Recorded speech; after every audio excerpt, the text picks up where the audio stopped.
bienvenidos a una sesión más de Aprende en Casa. Un espacio creado especialmente para ustedes, con el objetivo de que puedan seguir aprendiendo durante la contingencia que estamos viviendo. Les recordamos e invitamos a que durante este tiempo fomenten relaciones sanas con su familia. Por ejemplo, pueden participar en los trabajos del hogar para que este sea equilibrado y justo para todas y todos. Pueden motivar relaciones empáticas, es decir, reconocer que otra u otro integrante de su familia quizás se siente como ustedes ante esta situación. O bien, practicar su paciencia y tolerancia con actividades que puedan realizar en su hogar. Pronto llegará el tiempo en que puedan regresar a sus actividades fuera de casa. Luego de estos consejos, alumnas y alumnos de lengua materna español de segundo grado de secundaria, las y los invitamos a prepararse con un cuaderno o una hoja de papel y un lápiz o una pluma para que realicen sus anotaciones, preguntas y actividades.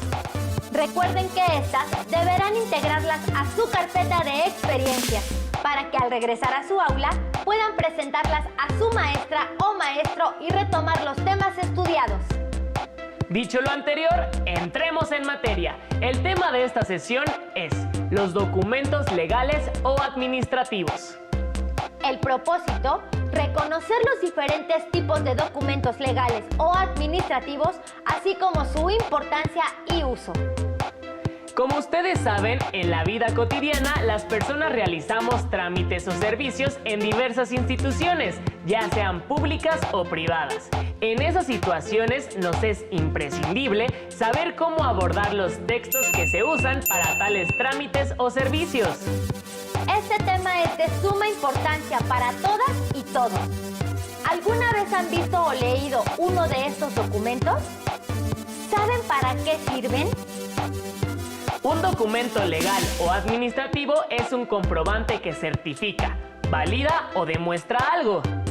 Por ejemplo, su acta de nacimiento demuestra y certifica dónde nacieron y en qué año, cuál es su nombre completo y cuáles son los nombres de su mamá, papá o tutores. Y un recibo de luz con el nombre de una persona valida que ésta vive en la dirección que marca tal documento.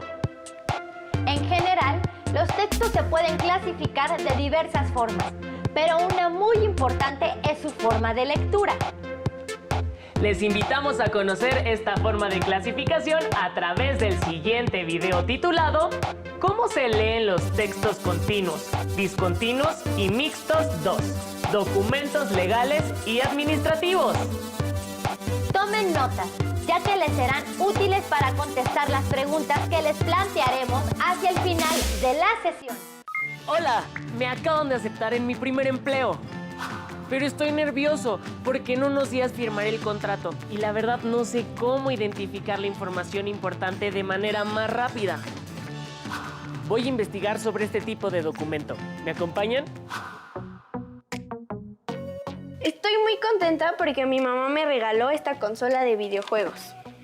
¡Wow! ¡Qué bien! Aquí está el instructivo, la garantía y la factura.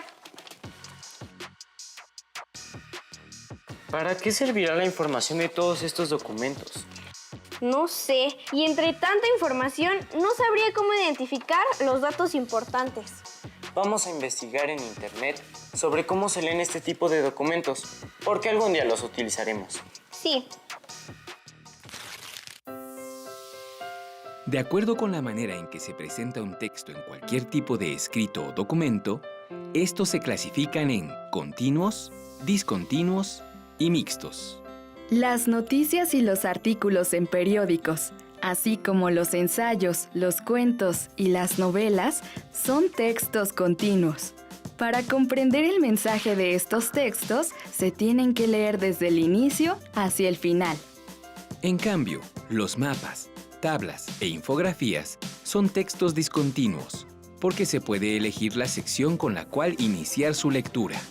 Algunos documentos, como artículos publicados en periódicos o revistas, ofrecen tablas con datos y fechas que se explican en el mismo texto. Por esta razón, se les conoce como textos mixtos.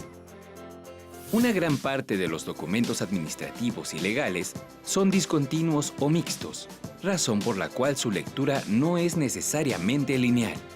De hecho, es posible leerlos de muchas maneras y con propósitos diversos.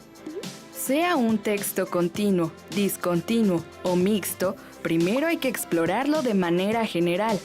Esto nos va a permitir reconocer su extensión y darnos una idea de su estructura, es decir, de las partes que lo componen. El título es fundamental para saber de qué documento se trata. Una factura, una garantía, un contrato, etc. Los subtítulos que encabezan textos, tablas o gráficas indican el tipo de información que se va a presentar. Visualmente, estos elementos se distinguen por estar en letras mayúsculas, versálitas, negras o subrayadas. En documentos legales y administrativos, las marcas gráficas ayudan a identificar además el tipo de información, fechas, cantidades, términos importantes, nombres, etc. Mira, aquí está el nombre y el logotipo de la empresa. Y aquí están sus datos. ¿En dónde está mi domicilio? Quiero verificarlo. Aquí, en esta parte, donde dice receptor y enseguida domicilio. Se puede distinguir fácilmente porque está con mayúsculas y negritas. Cierto, qué bueno que así podemos identificar fácilmente los datos importantes. Vamos a jugar. Sí, Estoy listo para firmar mi contrato de trabajo. Con estas estrategias puedo encontrar más fácil y rápido la información en los documentos legales y administrativos. ¿Ustedes también? Espero que sí. Adiós. Como observaron, los documentos legales y administrativos se clasifican en discontinuos o mixtos y no requieren de una lectura lineal forzosa, es decir, no se leen de principio a fin, sino que contienen datos específicos. Por ejemplo, en su acta de nacimiento, ustedes pueden revisar solamente su fecha de nacimiento sin necesidad de leer todo lo que está escrito en ella. Los documentos administrativos o legales son de gran importancia en la vida diaria. Por ello, es necesario entender su estructura y función. Cada uno de estos documentos tiene un formato similar. Por ejemplo, las credenciales de elector tienen el mismo formato, solo cambian los nombres de las personas, las fotos, las direcciones y las firmas, entre otros datos. Para saber más acerca del lenguaje y de la utilidad de este tipo de documentos, las y los invitamos a ver la primera parte del video titulado Papelito habla. ¡Corre video! Los documentos administrativos y legales acreditan desde la personalidad jurídica hasta la propiedad de bienes o la validez de transacciones comerciales. También certifican acuerdos adquiridos entre personas e instituciones. Este tipo de documentos están presentes en nuestra vida cotidiana. En este programa reconoceremos su importancia y analizaremos el lenguaje que usan.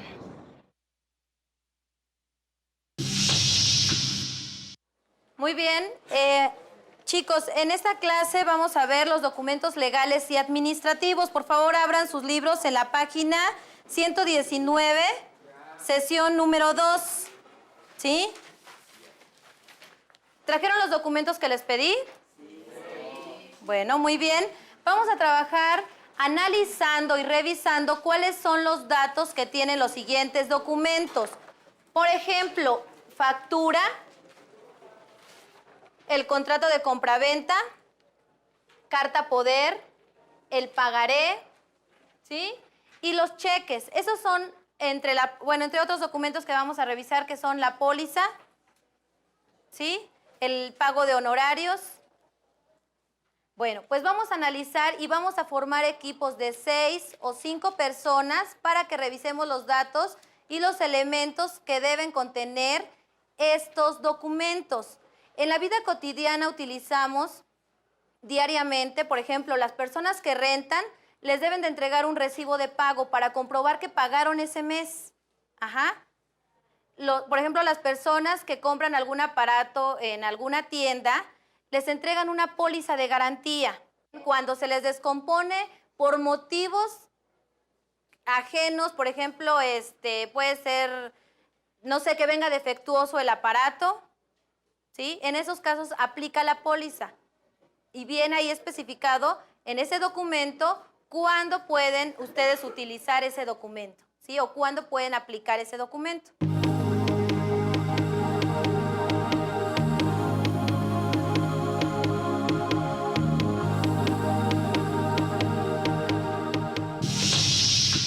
Si observas con atención, el uso de documentos legales está presente en diversas actividades cotidianas. Para que una persona retire dinero de una cuenta bancaria, se puede expedir un cheque. Al adquirir un producto o servicio, recibimos una factura en la que se hace constar la venta. Este documento facilita cualquier aclaración futura. Contiene datos como fecha, descripción, precio, impuestos, información y datos fiscales del proveedor. Comprando productos como los artículos electrodomésticos, debemos exigir la garantía sellada por el distribuidor y con la fecha de compra. Esta compromete al proveedor a reparar defectos o reemplazar el artículo sin costo para el consumidor. Para establecer una relación laboral o la prestación de un servicio, se firma un contrato que expresa la voluntad de las partes de cumplir el acuerdo. Para que una persona realice trámites en representación de otra, el interesado le expide una carta poder.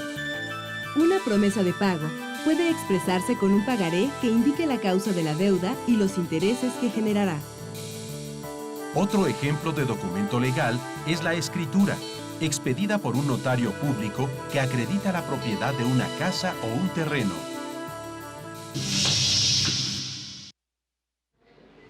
Además de los documentos legales, existen también transacciones y compromisos contraídos de manera oral.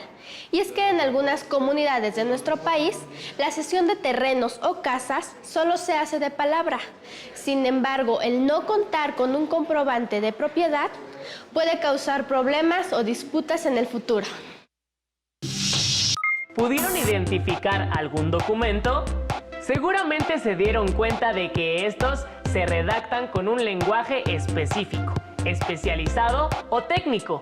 Es decir, en ellos no se usa cualquier palabra o término. Por cierto, la boleta de calificaciones que les dan en la escuela son un documento legal, pues tiene su foto, su nombre y el grado que cursaron y sus calificaciones finales, entre otros datos. Es decir, comprueba que son estudiantes.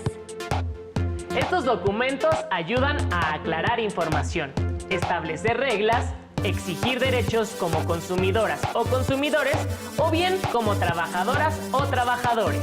O realizar trámites en representación de otra persona con una carta poder. Muchos de estos documentos demuestran, por ejemplo, que se pagó la renta. O las pólizas de garantía, que sirven para que les cambien un producto defectuoso, se los arreglen o les devuelvan su dinero. Solo que estas pólizas deben llevar el sello del lugar donde compraron dicho producto para que sean válidas. Ahora veamos la segunda parte del video Papelito Habla, a través de la cual conocerán otros tipos de documentos, como los cheques y los contratos. Pongan atención. Vamos a copiar el cuadro que está en la página 119 y vamos a analizar los elementos que contiene su documento. Por ejemplo, nombre del documento, para qué se utiliza, información que se requiere y los términos especializados. ¿Cuáles son los términos especializados? Por ejemplo, concepto, otorgante. Algunos conceptos que ustedes no entiendan es lo que vamos a colocar en esa columna de la tabla.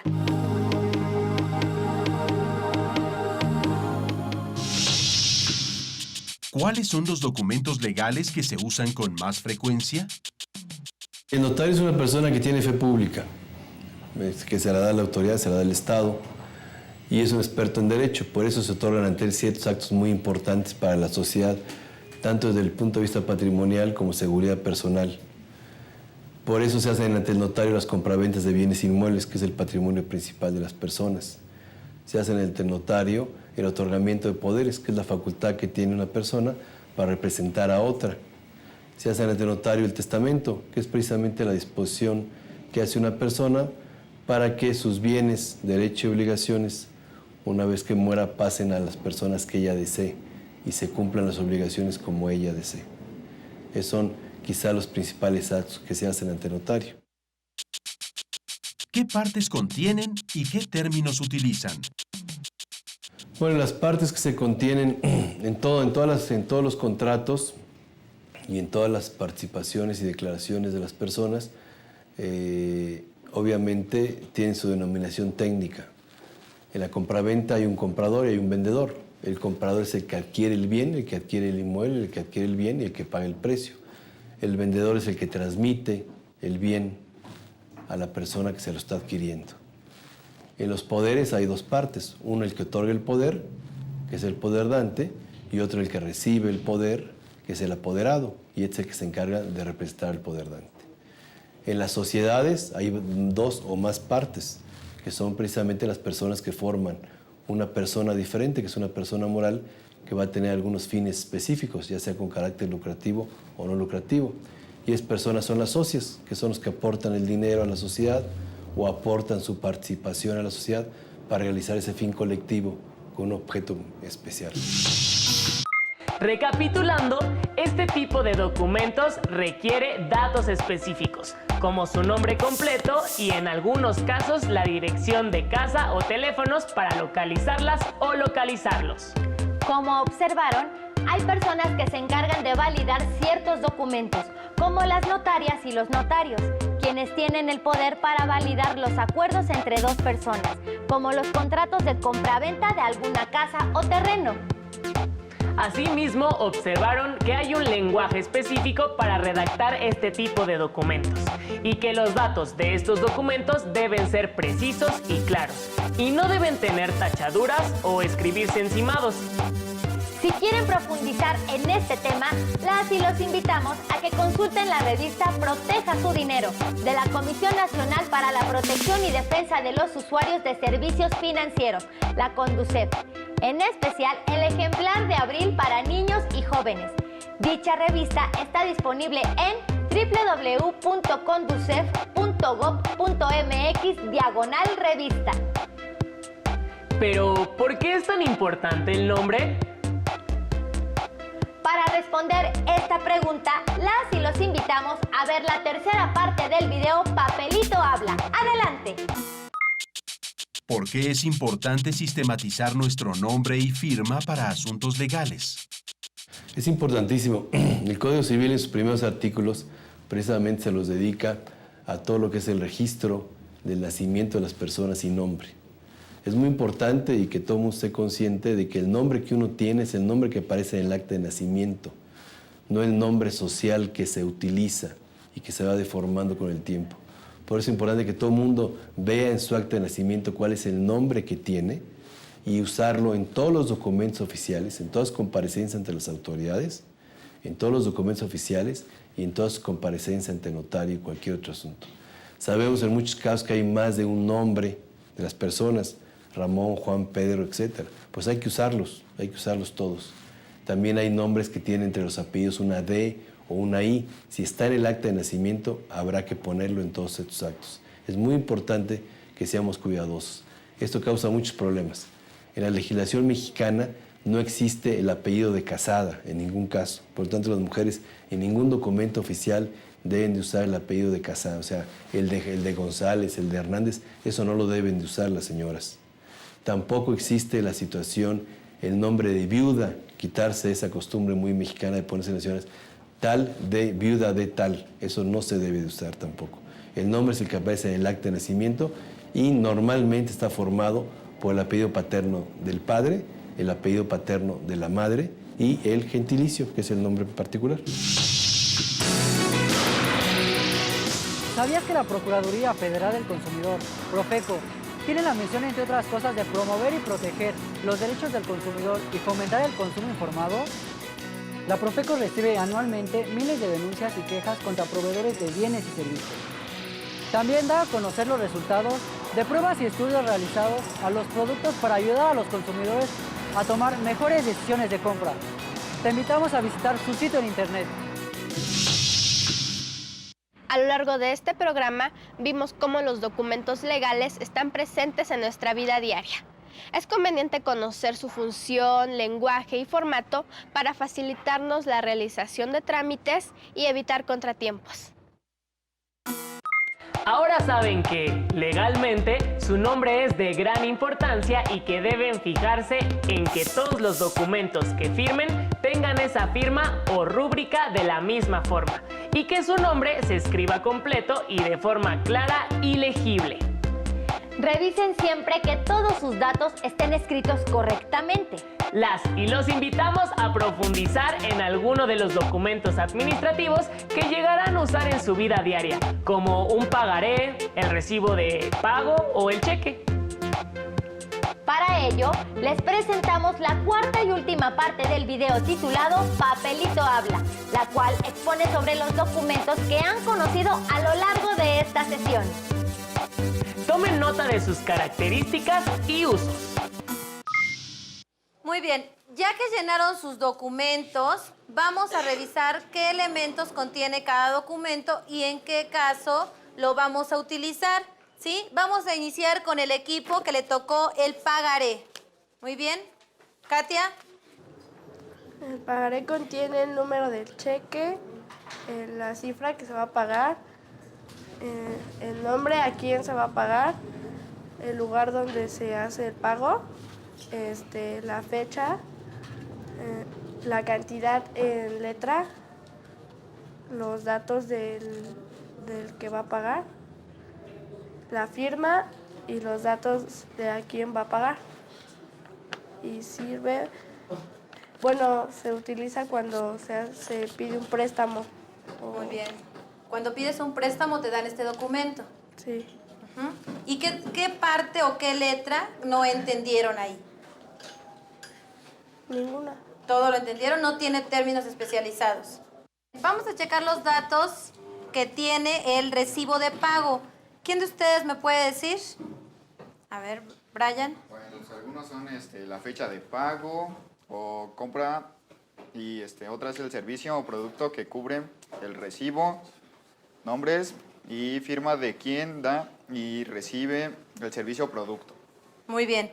En la parte de abajo viene una leyenda que dice que el pago hecho ¿en qué? ¿En efectivo o en cheque? ¿Qué se va a hacer ahí? Pues ahí vas a poner si das el dinero así normal o tienes que ir con un cheque a un banco a cobrar. Muy bien. Y más abajo nos trae el número de ¿qué?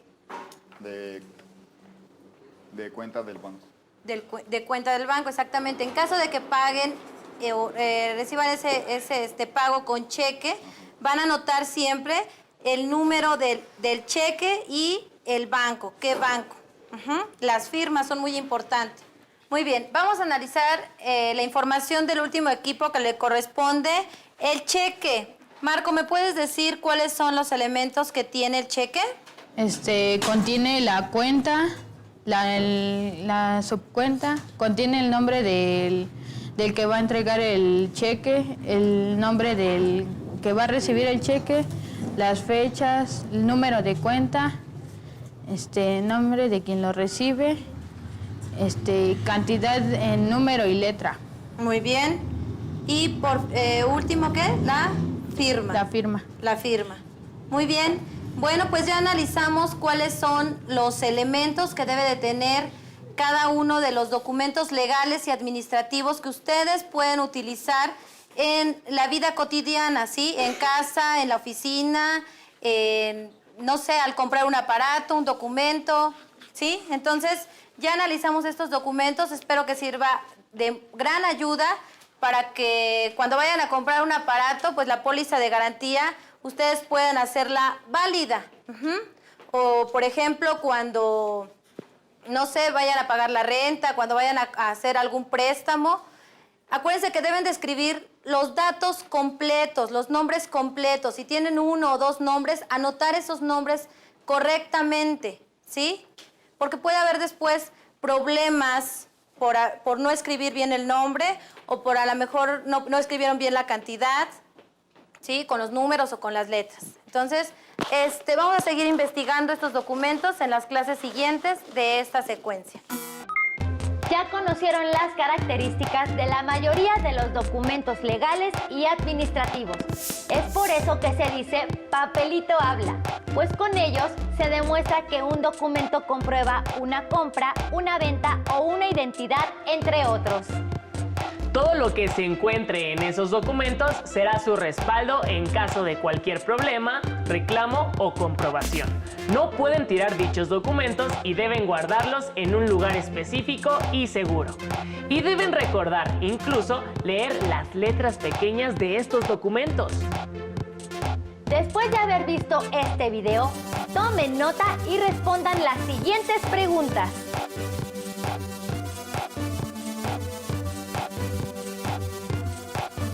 1. ¿Qué tipos de textos se pueden clasificar como continuos, discontinuos o mixtos?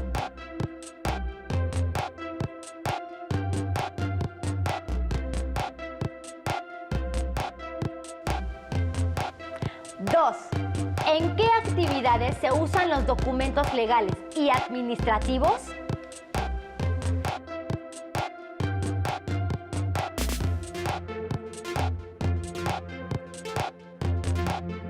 3.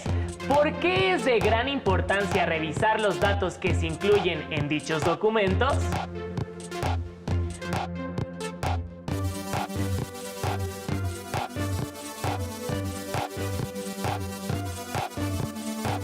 4. ¿Por qué representa una ventaja usar un documento por escrito a comparación de uno oral?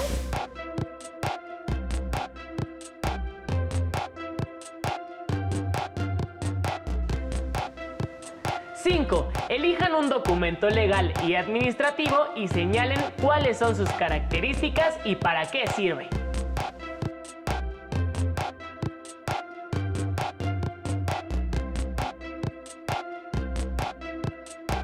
Se pueden apoyar en su familia para que les muestren algunos de estos documentos y así puedan corroborar cómo son.